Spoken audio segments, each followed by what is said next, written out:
Assalamualaikum warahmatullahi wabarakatuh. Innal hamdalillah nahmaduhu wa nasta'inuhu wa nastaghfiruh wa na'udzu billahi min syururi anfusina wa min sayyiati a'malina. May yahdihillahu fala mudhillalah wa may yudlil fala hadiyalah.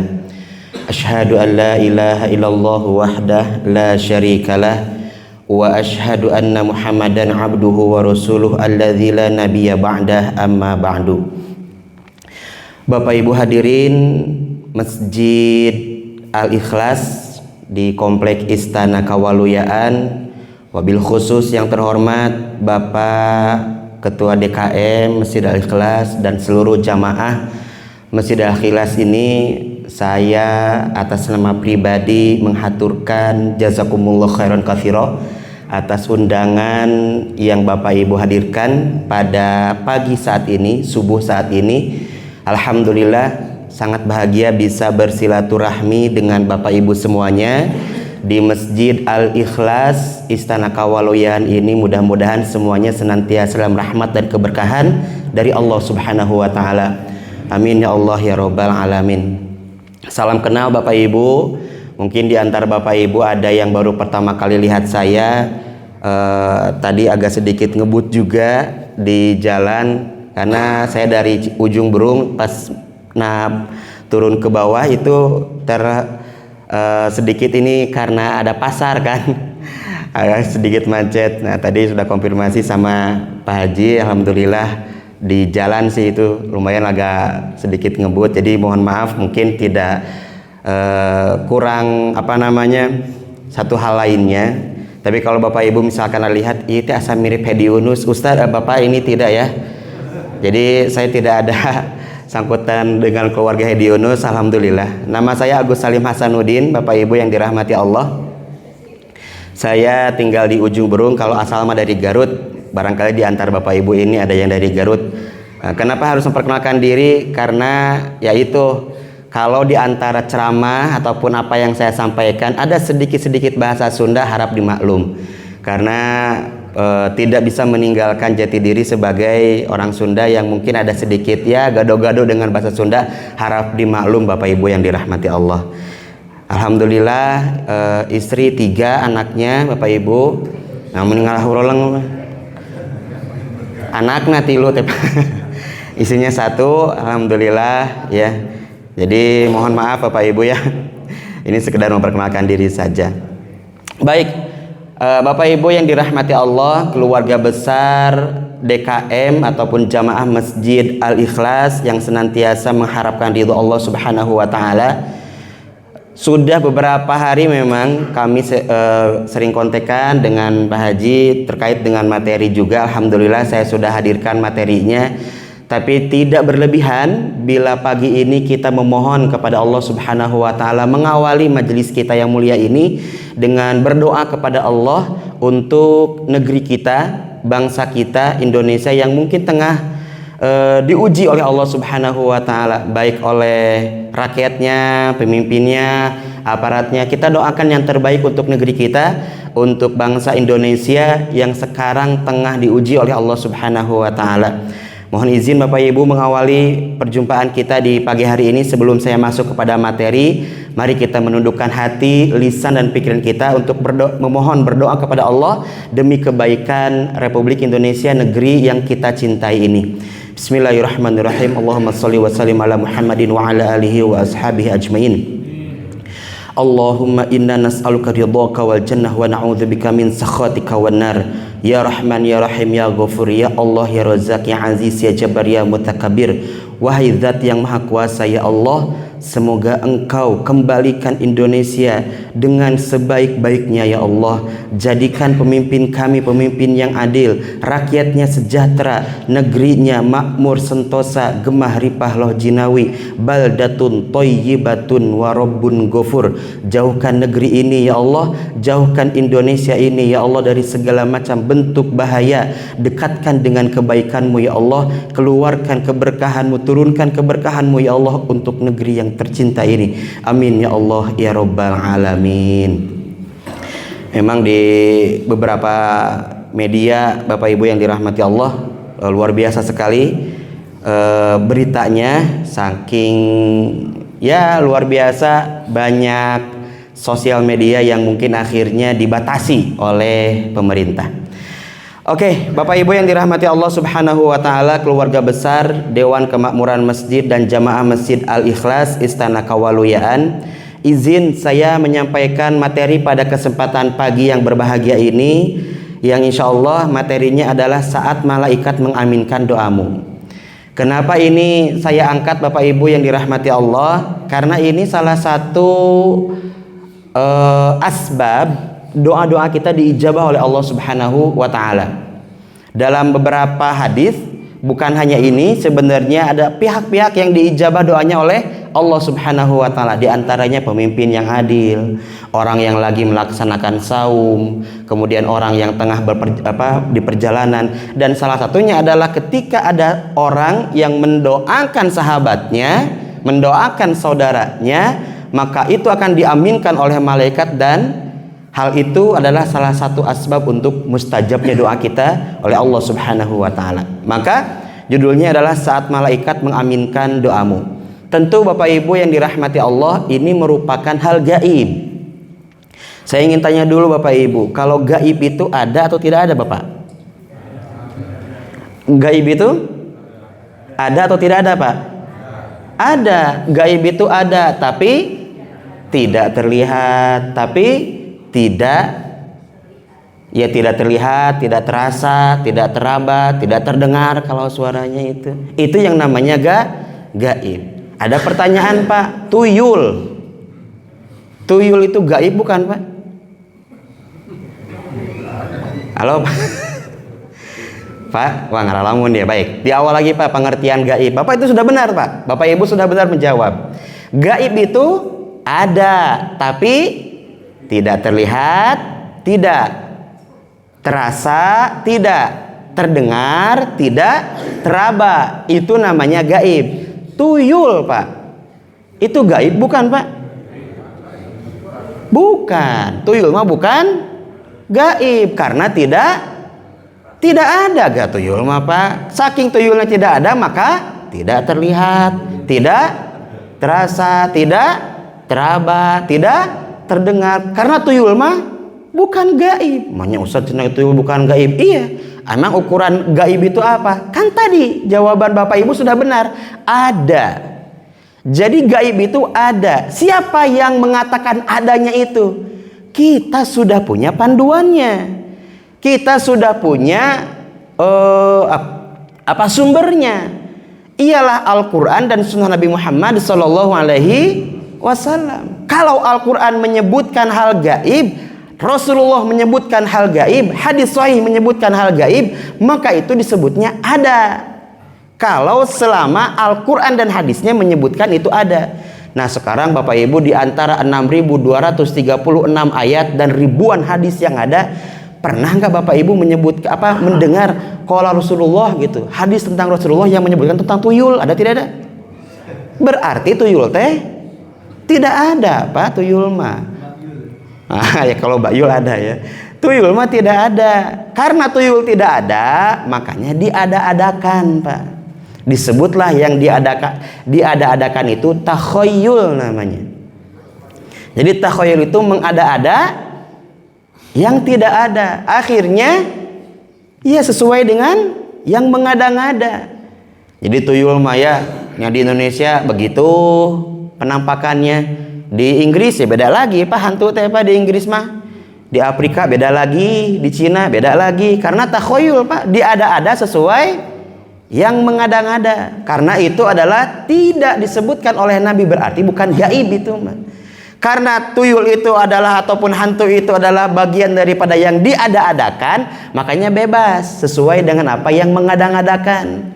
Ya, contoh misalkan Bapak Ibu, kan di kita mah ya ada hantu teh, rumahnya teh Pak di kebun awi gitu ya, di hutan ataupun di rumah yang sudah rusak. Di Inggris mah hantu teh ganteng kasep Pak, pakai pakai jas, rambutnya rapi pakai pomade. Di kita Nah, karena itu yang disebut dengan takhayul itu mengada-ngada yang tidak ada. Ya. Baik, Bapak Ibu yang dirahmati Allah.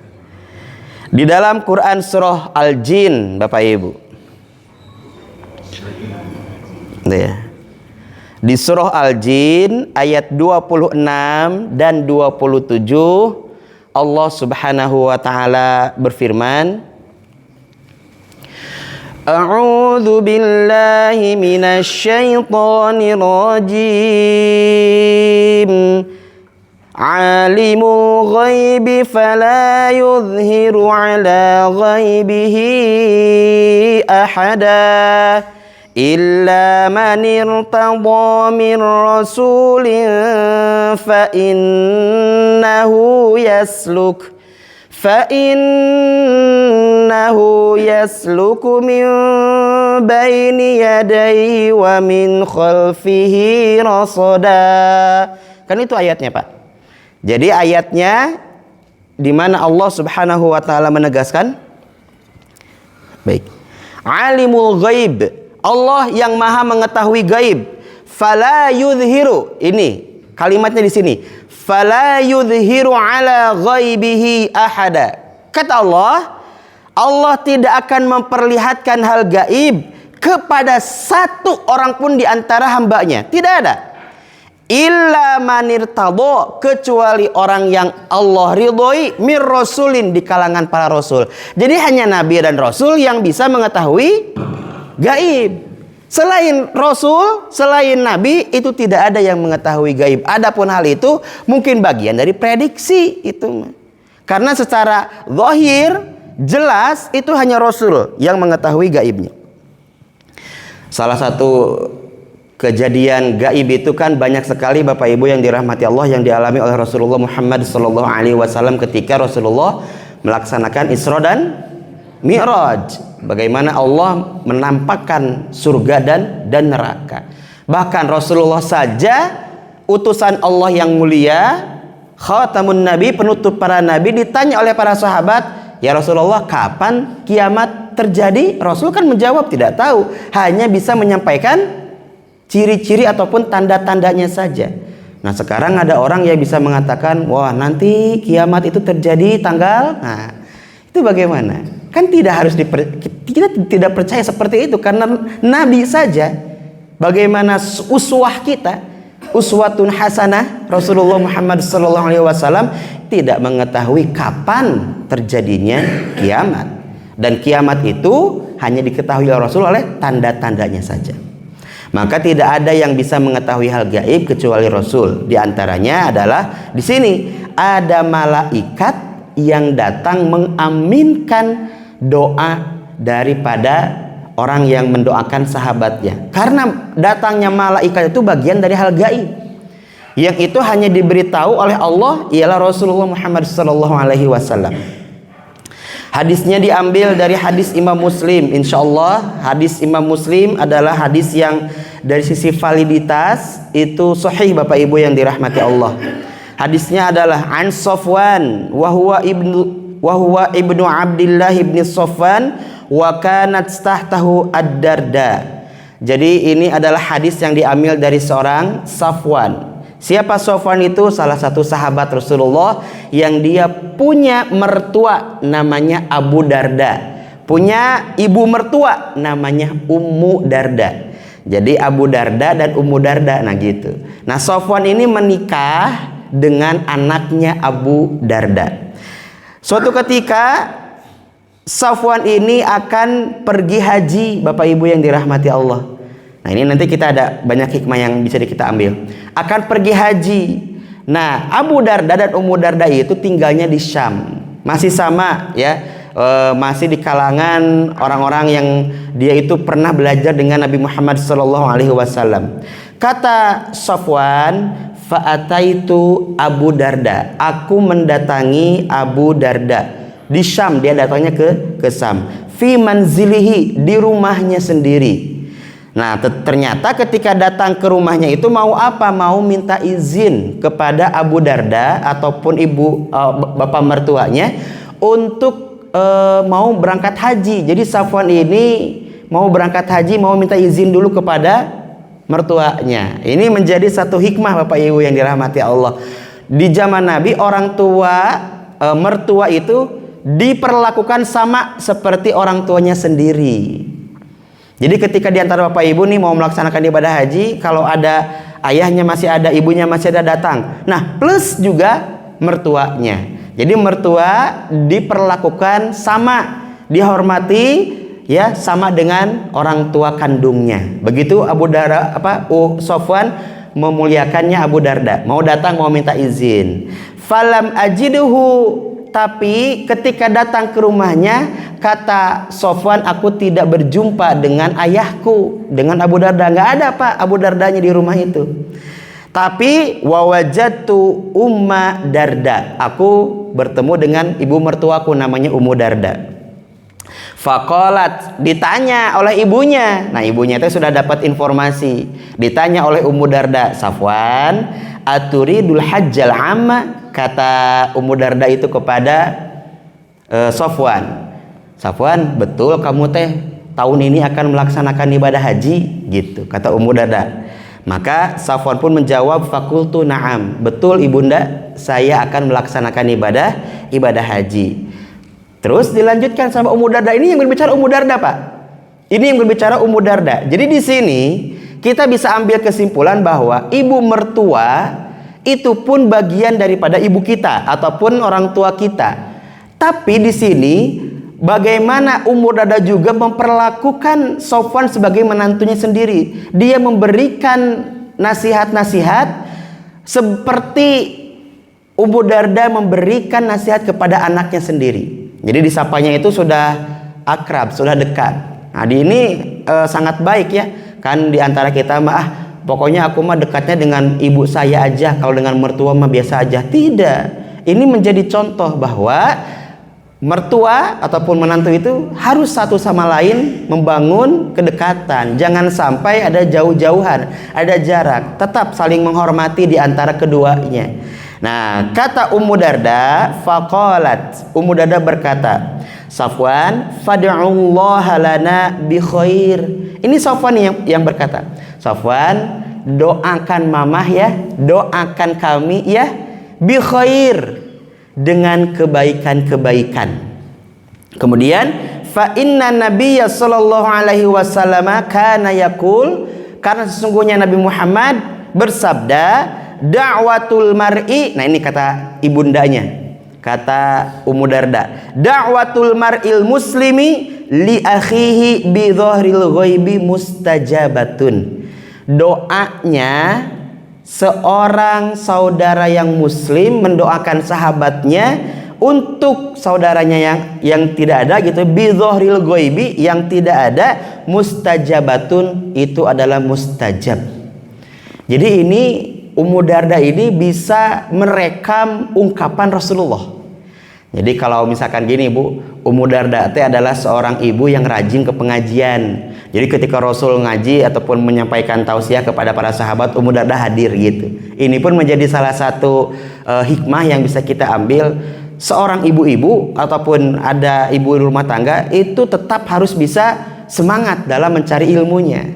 Datang ke majelis taklim. Ummu Darda tahu tuh ada hadis ini. Ya, ternyata bukan hanya Ummu Darda yang tahu, tapi suaminya juga tahu. Wah, ini dua-duanya ahli taklim Pak, dua-duanya juga. Nanti di akhir ada. Ya, kata Ummu Darda, dakwah seseorang yang muslim kepada saudaranya dengan doa-doa yang terbaik itu adalah mustajab. Kata Ummu Darda. Ini adalah yang disampaikan sabda Nabi Muhammad SAW.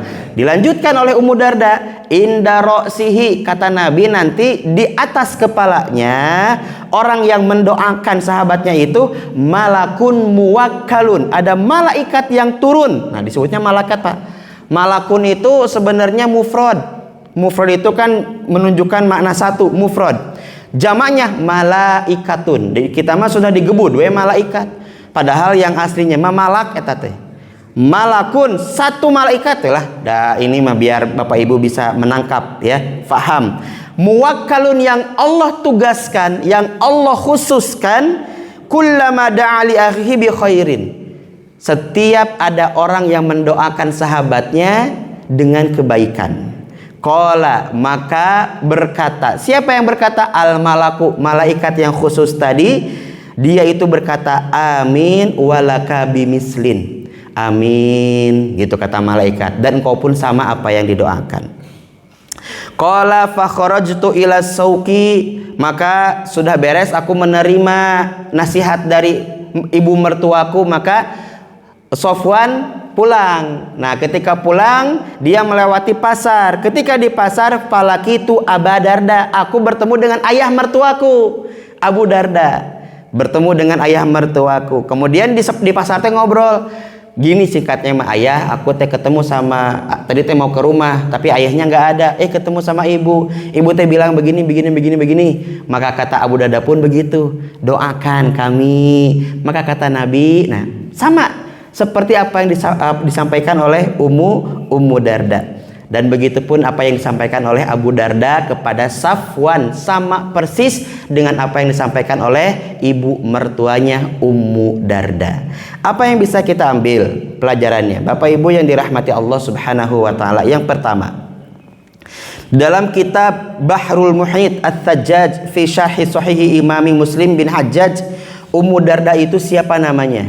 Ummu Darda itu adalah zauju Abi Darda, istri dari Abu Darda, yang namanya ada dua periwayat yang mengatakan, satu Hujaimah, dua Juhaimah. Satu Hujaimah, dua Juhaimah. Masya Allah, ini para ulama itu apa ya, luar biasa mencari nama asli. Ada Hujaimah, ada Juhaimah gitu. Nah, kemudian apa yang bisa kita ambil hikmahnya? Ternyata di antara suami istri boleh menggunakan nama suaminya. Misalkan ibu, suaminya namanya mohon izin barangkali ada namanya misalkan Bapak Anwar, misalkan disebutnya Ibu Anwar, wajar, bisa di zaman Nabi juga sudah ada ini teh. Ya, di zaman Nabi juga sudah ada. Nah, ini yang disebut dengan menyandarkan nama istri kepada suami. Jadi suaminya misalkan Anwar, istrinya misalkan namanya itu Heni tapi dipanggilnya Ibu Anwar. Ya, Ibu Anwar mau kemana? Atau misalkan ya suka disebut misalkan jabatannya. Misalkan suaminya camat, istrinya Ibu Camat misalkan. Boleh, karena itu mah hanya menyandarkan sebutan kepada suaminya. Siapa Abu Darda? Nama Abu Darda itu adalah Uwaimir bin Zaid bin Qais As-Sahabi Al-Jalil. Jadi Uwaimir ini salah satu sahabat yang sangat mulia, dekat dengan Rasulullah. Jadi sahabat dekat nih. Jadi jabatan Abu Darda itu adalah sahabat. Nah, punya menantu namanya Sofwan. Sofwan juga bagian daripada sahabat, tapi sahabat yang mungkin usia lebih muda. Kalau Uwaimir ini usianya sudah menuju pada tua. Nah, gitu Bapak Ibu yang dirahmati Allah. Ada kalimat yang unik di dalam hadis tersebut. Kata Nabi, da'watul mar'i, itu menggunakan kalimat da'watu, ada tak marbutoh di awal, di akhir. Kalau dalam bahasa Arab, ketika ada kalimat yang menunjukkan ada tak marbutoh, itu banyak macamnya. Mungkin di antara Bapak Ibu ada yang belajar bahasa Arab. Ustaz, cenakan kalau ada tamar butomah menunjukkan lafadznya itu muannas atau perempuan. Tapi ini mah kenapa? Kan yang mendoakan ini bisa perempuan, bisa laki-laki. Tapi kenapa ini dakwatu pakai tamar butoh? Nah, kan tidak selamanya tamar butoh itu menunjukkan perempuan. Tidak selamanya Bapak Ibu yang dirahmati Allah. Contoh misalkannya kalau yang menunjukkan perempuan, muslimun. Ya, kalau itu artinya adalah laki-laki yang Islam. Kalau perempuannya muslimatun. Nah, itu gampang. Kalau laki-laki yang beriman, mukminun. Kalau perempuannya mukminatun. Tuh, tinggal begitu, gampang sebenarnya dalam bahasa Arab mah. Ya, iya, tinggal ditambah tamar butoh, Pak. Nah, tapi di sini mah bukan menunjukkan perempuan, dakwatul mar'i. Nah, ada tamar butoh di sana. Tak marbutoh itu menunjukkan satu mufrad. Artinya walaupun satu doa seseorang kepada saudaranya itu mustajab, walaupun satu kali doa. Nah, ini yang ingin saya sampaikan Bapak Ibu yang dirahmati Allah terkait dengan fikih doa. Seringkali di antara kita memahami fikih doa itu ketika kita mohon, ya Allah berikan aku A, ya Allah berikan aku B gitu. Terus Allah teh berikan C, Bapak Ibu. Dijabah tidak, Pak? Contoh. Bapak Ibu yang doa, ya Allah tolong berikan aku kesehatan. Tiba-tiba Bapak teh sakit, dijabah tidak? Bu, ini teh saya nanya Bapak Ibu bukan mengajak merenung. Kalau tadi di awal betul ngajak berdoa tadi mah ya. Ini Bapak Ibu teh minta sehat, ya Allah tolong sehatkan kami ya Allah. Tiba-tiba Bapak Ibu teh sakit, dijabah tidak, Pak? Ijabah. Karena ijabah Allah mah bergantung pada Allah. Kita mah hanya sebatas memohon. Nah, kemudian Bapak Ibu ada yang minta motor NMAX, Pak. Nah, doa, ya Allah aku minta motor NMAX. Kemudian dikasih mobil, dijabah tidak, Pak? Dijabah. Kalau tadi di awal Bapak Ibu ketika berdoa, ya Allah berikan aku sehat, tiba-tiba sakit, senang atau sedih, Pak? Bapak tengah doa, ya Allah berikan aku sehat, tiba-tiba sakit, senang tidak, Pak? Perasaannya ini perasaannya sedih tuh, Pak, maunya apa tuh? Jauh sakit, yes sakit. Ada apa yang sakit, yes Pak, ada Pak? Ada apa? Ada sakit mah ada bisa bergantung pada keinginan kita. Kawas anak-anak kita ketika nggak mau sekolah kan pengennya sakit, Pak. Ya, ibu-ibu juga kalau nggak mau ngaji itu sakitnya yes. Kalau saya kan ada tuh ada ibu siapa di beberapa jamaah, Ustaz cenah ngapunten nggak bisa hadir kan, saya teh ibu-ibu tinje. Saya suka ngisi tahsin. Saya juga sebagai pengajar guru tahsin Bapak Ibu yang dirahmati Allah di Sasak Gantung ada. Jadi ada ibu-ibu, Ustaz abi mah sakit. Jika nu senang sakit teh tidaknya atau hujan, Ustaz punten teh tiasa hadir hujan. Nah, teman alhamdulillah Pak, pas mau main wepanya. Pas mau berangkat ke pasar hujan, dah langsung hujan. Reka pasar hujan, pas ngaji mah alhamdulillah teh ara teuing izina ka ustad teh gitu, ustad teh tiasa hadir dah hujan atau sakit gitu. Ada Pak, jangan kira sakit itu orang sedih, ada juga yang senang ya. Terus Bapak Ibu yang dirahmati Allah, tadi kan Bapak Ibu umumnya ketika Bapak memohon, ya Allah aku ingin sehat, kemudian Bapak teh sakit, ya perasaannya gimana? Ya sedih, Pak. Nah terus dilanjutkan, Bapak Ibu ketika Bapak Ibu minta motor NMAX, contoh ini mah contoh motor, tapi diberikan mobil oleh Allah, itu perasaannya sedih atau senang? Senang, Pak, atau apanya? Jangan kira, Pak, saya punya kisah nih, ini nyata nih. Teman saya itu tinggal di daerah di atas pokoknya mah, rumahnya teh Pak ke gang, kemudian jauh. Dia itu salah satu sales di satu perusahaan, jadi dapat reward dari hasil penjualannya. Salah satunya adalah mobil dan motor. Mobilnya kalau nggak salah Calya mobil pada waktu itu. Dia tuh minta motor, Pak. Mintanya motor. Kenapa? Karena itu dari rumah dia ke jalan raya itu gangnya sempit dan nanjak, Pak. Nanjak banget gitu ya. Sempit, cuman cukup satu motor aja. Ada di gang tuh, Pak. Pokoknya gang selempitan ya, Pak. Tiba-tiba dia teh pokoknya pengen motor, aduh, udah diumumin tuh sama pimpinannya. Oke, sekarang kita akan hadirkan rewardnya, kata pimpinan itu. Siap-siap ya. Nah, siap. Dia tuh pengen motor, pas bagian kipas ada, dapat kipas, si A dapat kipas, orang lain dapat kipas, dapat handphone orang lain. Pas dapat motor dia pengen motor, ya Allah motor, dapatnya orang lain, Pak. Waduh, dia nggak dapat karena mobil mah dia nggak mau. Kecewa, Pak. Tiba-tiba dia dapat mobil, Pak. Ternyata pas bagian mobil, sekarang grand prize-nya plus, Pak. Dapat mobil, Pak. Teman saya itu dapat mobil. Pak, dia Pak cemberut, Pak. Enggak senang, Pak. Karena yang dia inginkan adalah motor. Kenapa kamu tadi dikasih mobil malah sedih atau malah jadi enggak senang ini? Atau saya teh jadi jalan kaki, cenah sama-sama aja dari jalan kaki dari jalan ke rumah teh udah masuk ke gang. Pengen punya motor teh supaya nggak jalan kaki, anggar pakai payung, harus nyiapin parkiran di atas, nyewa parkiran ke rumah orang lain, bayar lagi, terpalnya bayar lagi, ngurusnya. mending motor tuh Pak. Jadi jangan kira Pak diberi mobil teh senang Pak, ada Pak yang susah Pak. Jadi bener Pak, bergantung doa mah. Ada orang yang berdoa, ya Allah aku teh pengen jadi lurah, jadi camat Pak. Sedih atau senang Pak itu?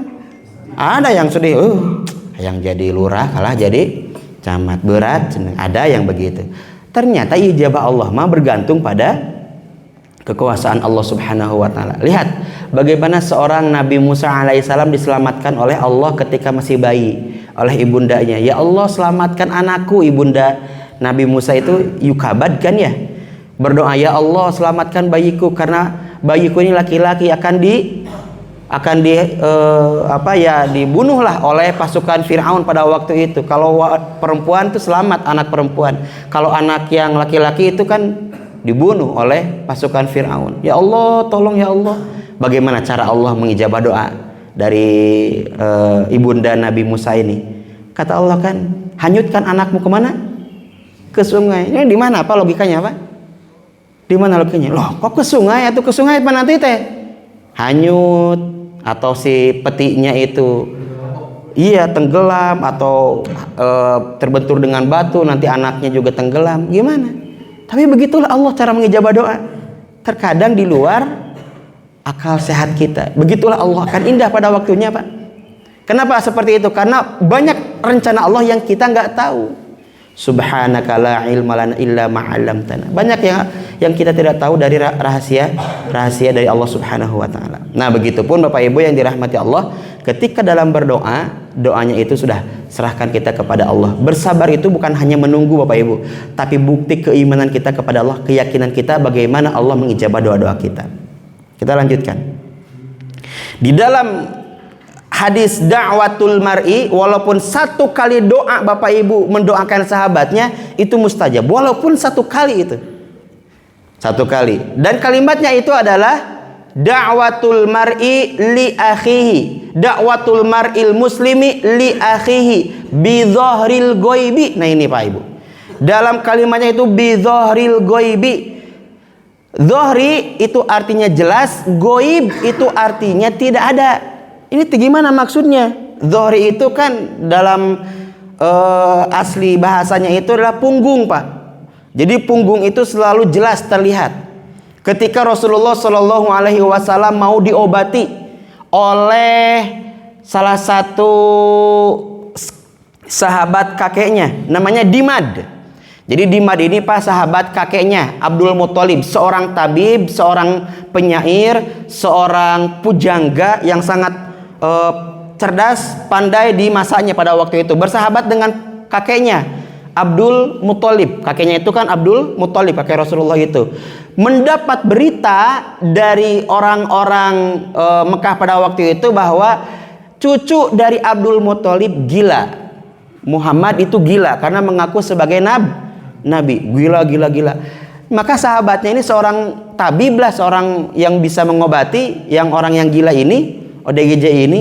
Dia punya rasa, aduh kasihan nih cucu sahabat saya mau sembuhkan gitu. Datang tapi tidak tahu wajahnya, wajah Nabi Muhammad tuh nggak tahu Pak. Ditanya ke tetangga, tahu nggak rumah Muhammad di mana? Oh di sana. Sana datang. Tahu nggak Muhammad yang mana? Itu Muhammad tuh. Kelihatan punggungnya, zohrunnya. Nah jadi awalnya itu kelihatan punggungnya. Ini zohru itu disebutkan punggung. Nah ketika Nabi itu terlihat punggung Nabi itu, Bu Pak, mohon maaf ya, kalau di antara Bapak Ibu kalau mendengar kalimat mohon maaf ODGJ, orang dalam gangguan jiwa, itu bagaimana Pak penampilannya Pak? Rapih atau acak-acakan? Acak-acakan. Aroma tubuhnya wangi atau bau tidak sedap? Bau tidak sedap. Matanya Pak fokus atau kabur Pak? Buyar karena ODGJ. Nah Dimad juga aneh Pak. Kenapa ODGJ teh meni rapih ini mah? Rambutnya rapi, di belakang badannya rapi, kemudian bajunya juga rapi, tidak compang-camping. Kok ODGJ teh gini? Dah gitu Pak penasaran Pak. Didekati Nabi Muhammad sama Dimad deh. Ketika didekati oleh Dimad, wangi Pak, harum, aroma Rasulullah teh. Kok ODGJ teh ini harum begini, ini teh gimana? Wah penasaran lagi, ditepuk pundaknya. Kamu yang disebut Muhammad? Iya, benar, kamu teh gila, gitu kata Dimad. Rasulullah berkata bagaimana, Pak? Innal hamdalillah nahmaduhu wa nasta'inuhu wa nastaghfiruh wa na'udzu billahi min syururi anfusina wa min sayyiati a'malina may yahdihillahu fala mudhillalah wa may yudlil fala hadiyalah.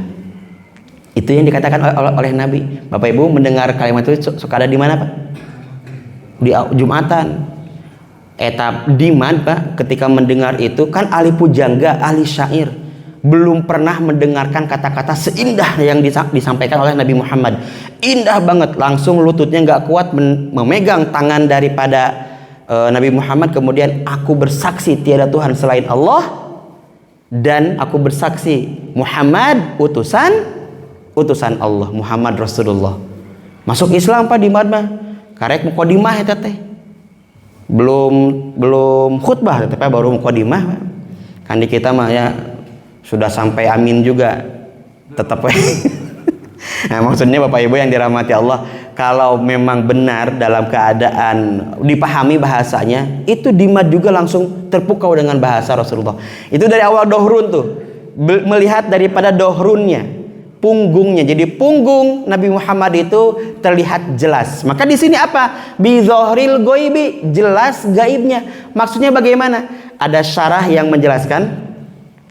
Dzohrul ghaib itu apa? Yang pertama adalah mukhamul litakid. Ini yang disebut dengan maksudnya adalah penguatan ungkapan. Jadi bi dzohril ghaib itu benar-benar tidak ada. Apa yang dimaksud dengan goib juga di sini? Ada dua. Satu, yang disebut dengan goib di sini, orangnya tidak ada di hadapan kita. Jadi Bapak Ibu teh mendoakan orang yang tidak ada di hadapannya. Itu yang pertama. Misalkan Bapak Ibu, kita di Bandung nih mendoakan keluarga kita, saudara kita, sahabat kita yang ada di Jakarta misalkan. Itu namanya adalah bi dzohril goib. Itu yang pertama pemahamannya. Yang kedua, ternyata goib di sini, bi dzohril goib ini pemanaannya apa? Orang yang didoakan ada di samping kita, tapi orang tersebut nggak tahu sedang didoakan oleh Bapak. Mohon izin, ada Bapak di sini sama Bapak di sini. Bapak mendoakan di sini. Yang di sampingnya, ya Allah, semoga Bapak yang ada di samping saya sehat, berkah. Tapi yang di sampingnya tidak tahu, maka disebutnya adalah bi dzohril ghaib. Selama orang di sampingnya tidak tahu, walaupun berdampingan, bersamaan duduknya bareng kayak begini, bareng berdampingan. Ibu juga sama. Ya Allah, ibu yang di samping kanan saya, ya Allah semoga sehat. Walaupun ibu yang di samping kanan itu bisa dilihat oleh ibu, wujudnya ada. Jadi goib ini bukan selamanya nggak ada, Bu. Tapi orang yang didoakan nggak tahu sedang didoakan oleh sahabatnya, gitu. Nah, jadi kayak gini, Bu, contohnya. Ya Allah, semoga si Bapak teh, saya teh mendengar Bapak teh lagi ada proyek ini, mudah-mudahan goal proyeknya. Ya Allah, mudahkan pekerjaannya, ya Allah, berkahi rizkinya, lancarkan proyeknya, ya Allah, golkan proyeknya, semoga hasil apa yang dimaksudkan, ya Allah. Tiba-tiba hasil, Pak. Tiba-tiba hasil, Bapak teh langsung datang, Pak. 2% Pak, atau didoakan sama saya, Pak. Berapa komisi teh, Pak?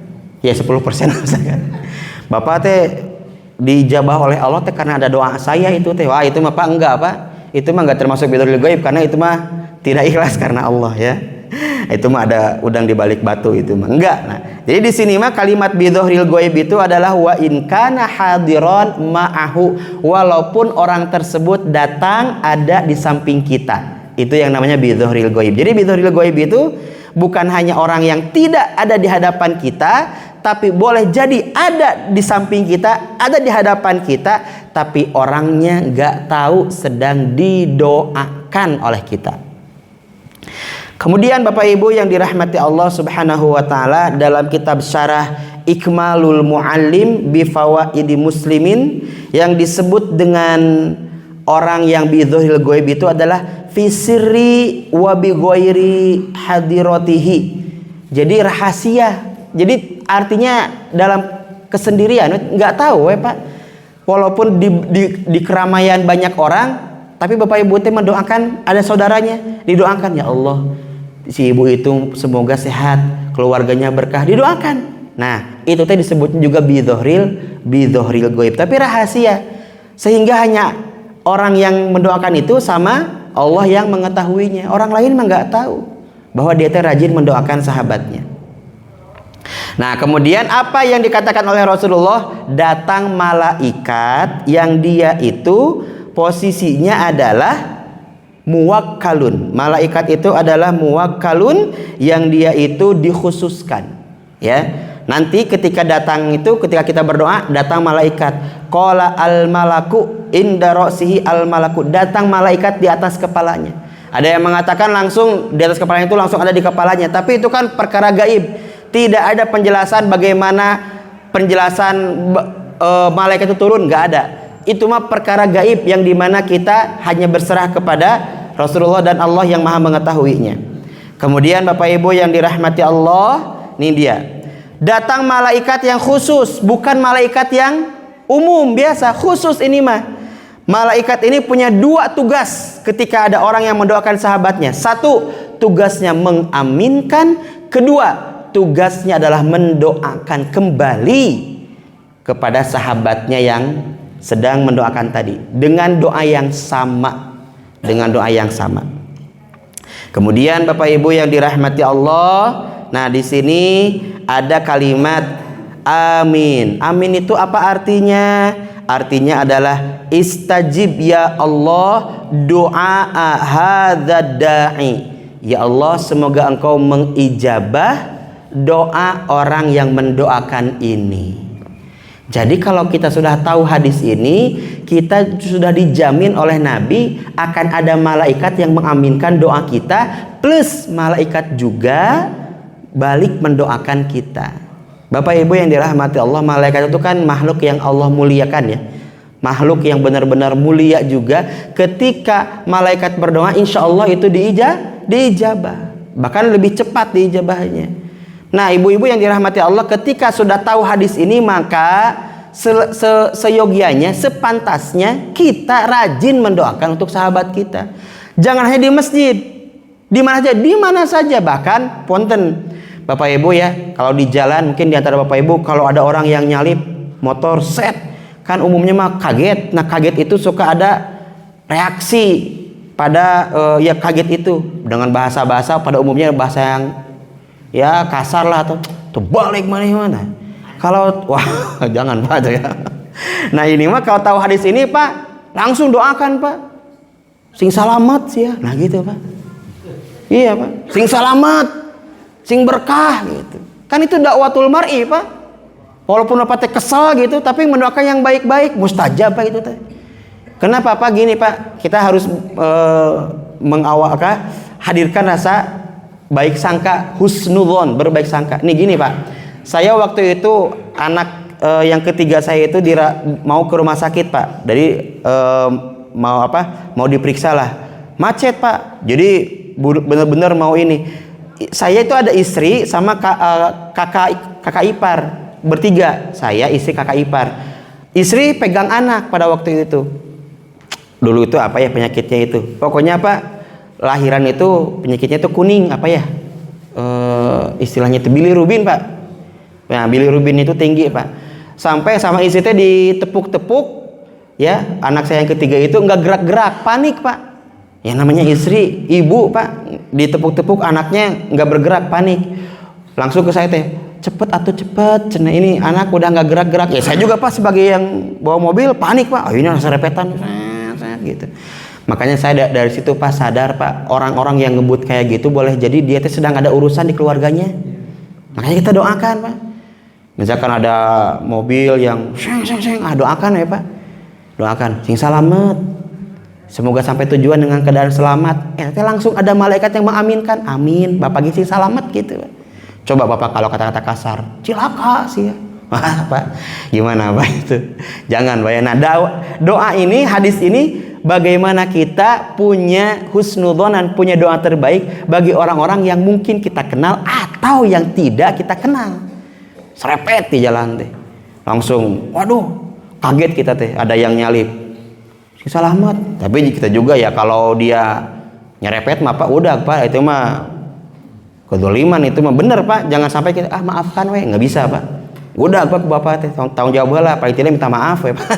Udah serepet mana, iya geus nyenggol mobil orang ya, udah geula Pak.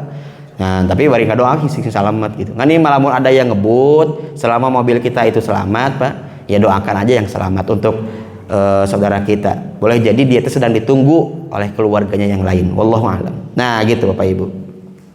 Malaikat itu mengatakan istajib ya Allah, doa hadza da'i, doa orang ini. Summa ba'da ta'min, kemudian ketika sudah mengaminkan orang tersebut, qala, malaikat ini berkata lahu kepada orang ini, orang yang mendoakan, walaka bimislin, bagimu sama. Bimislin itu ada tanwin, bimislin di ujungnya tanwin, tanwin itu disebutnya tanwin iwad. Tanwin iwad itu adalah tanwin pengganti dari kalimat yang dihapus. Apa kalimatnya? Bimisli ma da'autahu, sama seperti apa yang engkau doakan kepada saudaramu. Nah, gitu Bapak Ibu yang dirahmati Allah Subhanahu wa taala. Di dalam kitab di dalam kitab Sarah Imam Muslim dari Abul Ashbal, beliau mengatakan bahwa hadis ini ya dulu ala annas salafa, menunjukkan bahwa sesungguhnya para ulama salaf kanat hayatuhum, setiap hidupnya itu kullama wahidatan, kullaha wahidatan, dia itu selalu mendoakan sahabatnya sendiri apabila dia itu punya hajat. Wa kanu yu'miluna an-nususa fi kulli mautin, dan mereka itu selalu mengamalkan hadis ini di setiap tempat. Wala yufrituna fi syai'in min dzalik, dan tidak ada yang mereka abaikan satu perkara pun. Jadi orang-orang salaf ini mengamalkan doa ini. Orang-orang salaf ini mengamalkan hadis ini. Ialah hadis kalau dia ingin punya hajat, maka dia mendahulukan orang lain untuk didoakan terlebih dahulu. Bahkan di dalam kitab di dalam kitab ini At-Tibi, nah masih di Sarah Muslim, At-Tibi ini mengatakan bahwa wa kanu ba'du salafi idza arada ay yad'u li nafsihi yad'u li akhihi muslimi bitil da'wah. Kata Imam At-Tibi, orang-orang ba'du salaf, sebagian salaf itu selalu mengamalkan doa ini ataupun hadis ini, mendoakan sahabatnya kalau dia ingin punya hajat, dan dia itu berdoa sesuai dengan apa yang dicontohkan oleh Abu Darda ataupun Ummu Darda.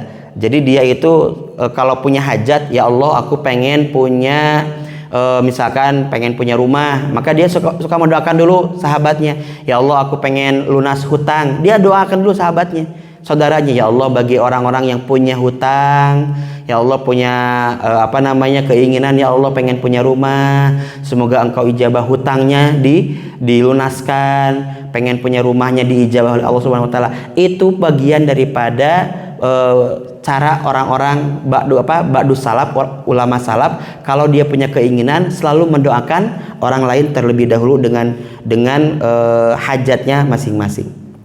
Kemudian bagaimana kebiasaan dari Abu Darda dalam kitab dalam kitab As-Salam. Nah ini dia, dalam kitab As-Salam, Abu Darda ini Bapak Ibu yang dirahmati Allah berkata, ini kata Abu Darda, la ad'u li sab'ina min ikhwani fi sujudi, sesungguhnya aku selalu mendoakan sahabatku sebanyak 70 orang.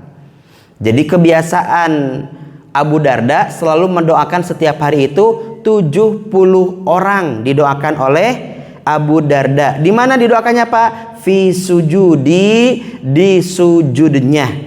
Asmiyuhum bi asmaihim, bila kenal maka aku menyebutkan namanya dengan nama aslinya ataupun namanya tersebut. Jadi bila dia kenal maka disebutkan namanya. Jadi dia tahu nih, misalkan ada Bapak Anwar, Bapak Agus, Bapak Rudi, terus disebutin.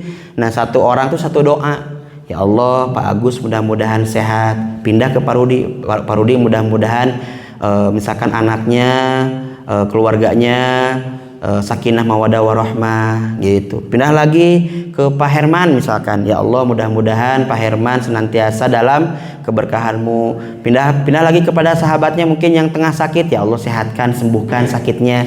Terus Abu Darda mah 70 orang setiap hari mendoakan orang yang dia kenal, orang yang dia tahu. Walaupun tidak tahu, dia tetap mendoakan kaum muslimin yang lainnya. Hadirin jamaah Masjid Al-Ikhlas Istana Kawaloyaan yang dirahmati Allah Subhanahu wa taala. Dari sini kita bisa mengambil hikmah bahwa doa kita kepada saudara kita itu adalah bagian daripada bentuk keikhlasan. Dari hadis seorang Ummu Darda yang memberikan nasihat kepada seorang Safwan, menantunya. Kan di awal ini sebenarnya kisahnya itu Ummu Darda dengan Safwan. Apa hikmah yang bisa diambil? Ternyata seorang Ummu Darda memberikan nasihat seperti itu bukan kebaikannya untuk Ummu Darda sendiri, tapi kebaikannya untuk Safwan. Biar Safwan diaminkan oleh malaikat doa-doanya gitu. Kan Safwan teh kata Ummu Darda, Safwan, nah kalau engkau hendak berangkat haji, jangan lupakan yang baik-baik, doa untuk kami sebagai orang tua kamu. Kata Ummu Darda, doa yang baik-baik. Ketika doa yang baik-baik, maka diaminkan oleh malaikat. Nah, Ummu Darda mengajarkan bahwa ini kebaikan bukan untuk Ummu Darda sendiri, tapi untuk Safwan, biar dia diaminkan doanya oleh malaikat. Itu yang pertama, Bapak Ibu yang dirahmati Allah. Yang kedua adalah seorang Safwan sebagai anak mendengar apa yang dinasihati yang dinasihatkan oleh ibu mertuanya. Jadi dia tidak menganggap bahwa dia lebih pintar daripada ibu mertuanya. Berarti seorang menantu di sini Safwan sangat menghormati, sangat memuliakan orang tuanya, ialah Ummu Darda. Iya bunda gitu, iya ibu, iya mah misalkan gitu kalau panggilannya mama, iya umi kalau panggilannya umi. Jadi Safwan ini sangat menghormati, sangat memuliakan ibu mertuanya. Kemudian pelajaran yang bisa kita ambil adalah bagaimana seorang Safwan diajarkan keikhlasan kepada orang yang didoakan. Walaupun di sini Safwan mendoakan ibunya, tapi ini edukasinya adalah Safwan juga banyak mendoakan sahabat atau temannya yang lain. Nah, jadi harus punya ikhlas. Kan pada umumnya kita mah nggak mau orang lain tuh lebih tinggi daripada kita. Nah, Safwan mah jangan seperti itu, nggak apa-apa, karena itu mah bagian daripada rizki sudah diatur oleh Allah Subhanahu wa taala. Biar Allah yang mengaturnya, tapi yang penting hatinya ikhlas mendoakan sahabatnya, saudaranya sama muslim. Dan di sini ada yang ketiga, pelajaran yang bisa kita ambil adalah apa? Boleh jadi li akhihi di sini tidak juga bermaksud kepada sahabat. Keluarga juga itu pun bagian daripada mustajab doanya. Misalkan bapak mendoakan anaknya, tapi tanpa sepengetahuan anaknya boleh. Itu pun disebut tadi dakwatul mar'i li akhihi.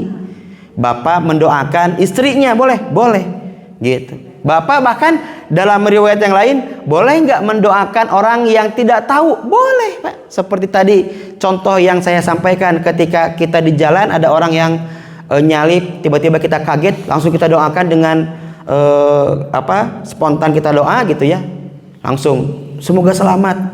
Kita nggak tahu namanya siapa, itu pun bagian dari doa untuk saudaranya sendiri. Jadi di sini selama muslim mendoakan, maka itu adalah bagian daripada mustajab. Bagaimana kalau nggak tahu Ustadz dia muslim? Ya nggak apa-apa kalau nggak tahu mah. Kita mah bersyukur yang lewatnya muslim, karena mayoritas di negara kita adalah muslim, gitu aja. Apalagi di Bandung muslim, insya Allah ya, mayoritas muslim. Nah, kalaupun di jalan nggak tahu, ya itu mah urusan bagaimana kita berbaik sangka, mudah-mudahan itu mah muslim gitu. Nah, gitu Bapak Ibu yang dirahmati Allah, mengajarkan keikhlasan. Bagaimana kita juga menjadi orang yang benar-benar rendah hati ya. Kita juga tidak sombong, ridho mendoakan sahabat yang lain. Terutama yang ketiga, bagaimana seorang Safwan itu memuliakan orang tuanya, ibu mertuanya. Ini adalah keluarga yang benar-benar mengajarkan keluarga yang harmonis.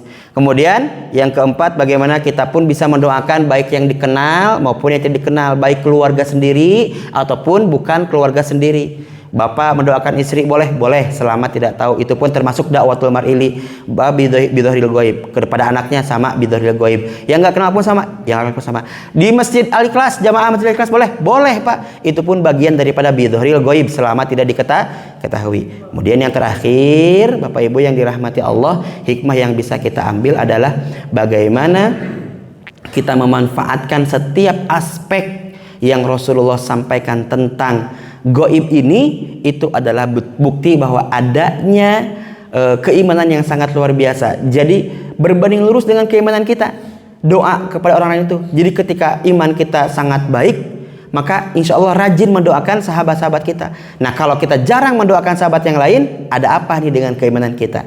Boleh jadi ada rasa iri, dengki, hasud untuk sahabat kita. Naudzubillah tsumma naudzubillah. Mudah-mudahan kita dihindarkan oleh Allah Subhanahu wa taala dari sifat-sifat yang buruk Bapak Ibu, dan kita mendapatkan akhlakul karimah. Baik, demikian Bapak Ibu, cukup. Ada sesi pertanyaan? Tidak ada? Apa? Aces apa Pak? Aces, oh jelas. Aces jelas. Juga nanti bahasa Indonesia gitu Pak, menikaget, oh Pak. Eces jelas jentrenya Paknya. Alhamdulillah. Demikian Bapak Ibu, kalau tidak ada pertanyaan gak apa-apa, karena waktu juga sudah menunjukkan jam 6:57. Mohon maaf tadi tidak sempat untuk berjamaah dengan Bapak Ibu karena keterlambatan. Biasanya kalau tadi waktu awal-awal izin Pak, tadi Pak saya mah ini kalau saya jadi imam mohon izin mungkin saya tidak kunut dan yang lainnya. Oh iya nggak apa-apa katanya gitu. Tapi qadarullah tidak sampai berjamaah dengan Bapak Ibu semuanya. Mohon maaf, mungkin boleh jadi di waktu yang lain kita bisa bersama-sama berjamaah. Insya Allah kita akan di sini. Kalau sholat taraweh Pak biasanya seberapa juz Pak taraweh Pak? Berapa juz? Satu juz? 1 bulan? Oh 1 juz 1 bulan, boleh, nggak apa-apa ya. Wah 1 juz 1 hari mah Pak, wah enggak ya. Tapi insya Allah mudah-mudahan bisa bersilaturahmi lagi, silaturahmi dengan jamaah Masjid Al-Ikhlas di waktu yang lain. Saya doakan Bapak Ibu sehat, usianya berkah, rizkinya berkah, keluarganya sakinah mawadah warahmah, masjidnya makmur, jamaahnya juga makmur ya. Semuanya lingkungan istana kawaluyaan dalam berkah dan rahmat Allah Subhanahu wa taala, semuanya rukun, tetangganya semuanya baik ya, semuanya gotong royong dan saling mendoakan, termasuk tadi ya, saling support kebaikan di antara tetangga dan satu sama lain, terutama di jamaah Masjid Al-Ikhlas. Amin ya Allah ya rabbal alamin. Rabbana hab lana min azwajina wa dzurriyyatina qurrata a'yun waj'alna lil muttaqina imama. Rabbana atina fid dunya hasanah wa fil akhirati hasanah wa qina adzabannar. Aqulu qouli hadza wa astaghfirullah li wa lakum. Assalamualaikum warahmatullahi wabarakatuh.